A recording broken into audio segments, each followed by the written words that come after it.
Hey guys, what's up? Brandon here. I'm doing a 7-part series on Tulsa area fishing lakes, the big lakes, the big main lakes that surround the Tulsa area. So if you're new to the area or you're on vacation or just want to know more about the lakes and what they have to offer, well, in these videos, I want to break down kind of what these lakes have to offer, mainly focusing on bass, but all species, kind of how they set up. I'm going to grade them, but ultimately just trying to help you figure out which lake best fits your fishing style.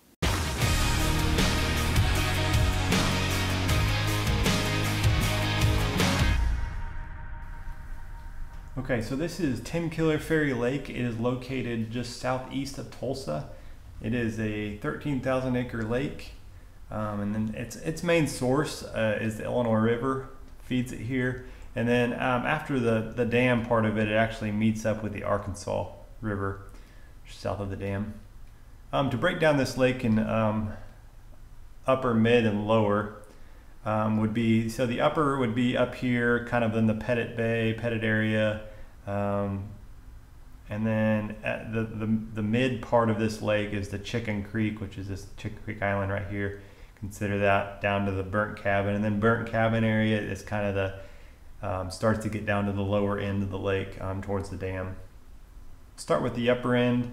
It is more shallower, flatter banks. It's typically a little more stained water, with the exception of the Caney Creek area. Depending where you get up in Caney, it can clear quite a bit up there, and then obviously rains depending on what that water clarity looks like. But most of the time it's stained. The shallower, flatter banks, you have less rock, more bushes, and just kind of dirt and laydowns in the water. Mainly because the upper end is more of a river system, so a lot of that flow just gets, a lot of that rock and stuff has been silted in over the years and pushed around, so you get a lot of that debris gets pushed around and on the bank, which good habitat for largemouth, but not as much rock. Mainly in this area, the largemouth are here. And then as you go down south of Pettit, you get a little bit into the smallmouth, kind of get that good mix there. If we jump over here,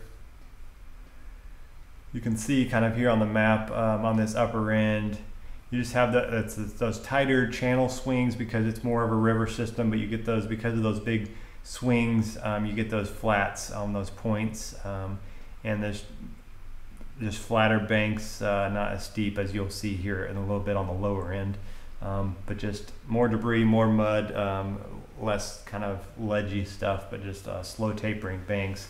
And in my opinion, I feel like there's less fish in this area, but the quality can be better, especially because of the largemouth up here. I don't know, because that's dirty water, or and you can disguise your bait better up here, if they're just the actual quality of fish is better up here. So next we'll go down to the Chicken Creek area.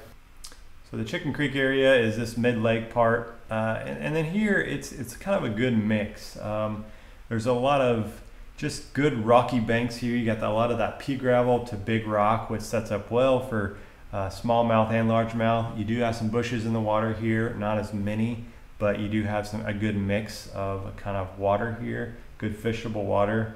And then you have the benefit of having smallmouth and largemouth because the water is a little bit clearer here. And then as you move down to the lower end, you just have really deep water. You have those, this channel, you look here, you got water over 100 foot in this area, which creates those big bluff wall, big bluff banks. And it's super clear water. Overall, this lake's pretty clear, but on the lower end, it can get very, very clear. So it's a lot more finesse. This is kind of the smallmouth country. Walleye are down here. Spotted bass are down here. And then, overall species on this lake is largemouth, smallmouth, spotted bass, crappie, white bass, catfish, and walleye. And like I said, the walleye and the smallmouth spotted bass are going to be for sure down here on the lower end. For stocking report, there's nothing stocked in this lake that I could figure out, that I could find. But if you go down, what is stocked though is a brown and rainbow are stocked below TenKiller Dam.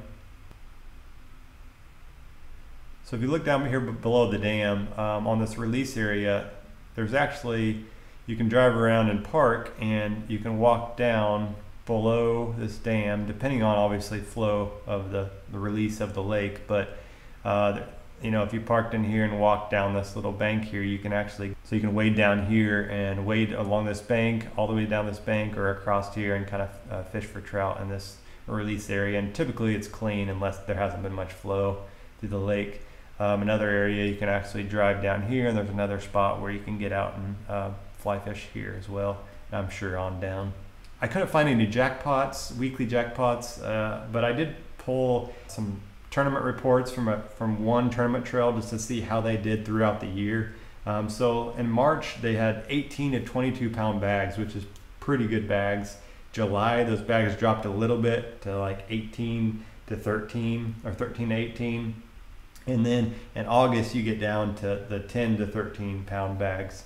So I mean, there is a little bit of a drop off, but those, you know, good fishing seasonal bags are pretty big compared to the size of this lake. Some fishing areas I like to, you can look for.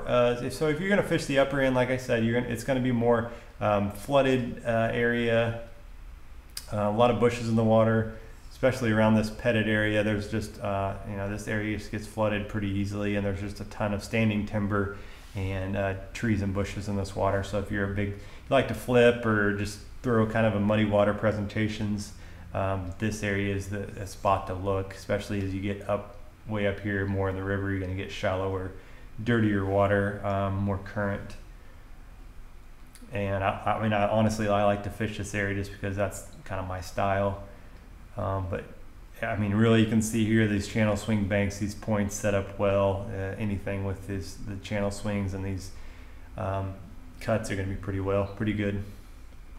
As you move down to the mid lake, like I pointed out, the Chicken Creek Island, it just sets up well because of how the channel swings through. It has a lot of good flow that runs through this little area around these islands. I believe all these are pretty good because of this channel swing. All these little cuts and creeks are going to be good. You're going to have a lot of rock here, so if you're like to crank, shallow crank, this is good depending on time of year. Bugging, biffle bug area, this is a good area for that. Just anything that's really built for rocky presentations is good here. And then what I probably fish the least is down here, and I'm on this lake a lot. I don't fish it a lot, but I am on it filming a lot with a guy named Jason. But down here on the south end, I don't fish it very much. It's just so clear. I'm just not a clear water fisherman, and it's a finesse, but I'm sure down here you can get into some good swim bait fishing, a little bit of finesse presentations, fishing those bluff wall jig, and you do get a lot, probably the smallmouth, I'm guessing, increase in size as you get down here on the lower end. But I do know in a recent Bassmaster Elite Series tournament that was here, one of the winning spots was on this little island here, just because you can tell, I mean, it's not like it's a secret spot. It looks like an obvious community hole. You got a good deep river channel swing that swings up next to this shallow bank, so I'm guessing they're sitting on this backside feeding on the shad depending on the time of year, or really any side on this back. So I'm sure that's a good spot down there. So overall, this lake just, it has a lot of likes and not very many dislikes for me. It just has a good mix of smallmouth and largemouth.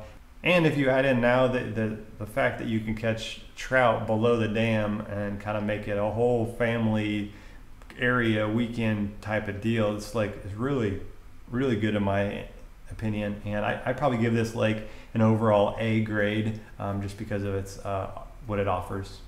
All right, guys, so the whole goal of this is to help you catch more fish. And if you're watching this and you have more insight or something else you can add, you fished this lake before, please leave that in a comment below so we can help as many anglers out as we can. Thanks for watching. I'll catch you on the next one.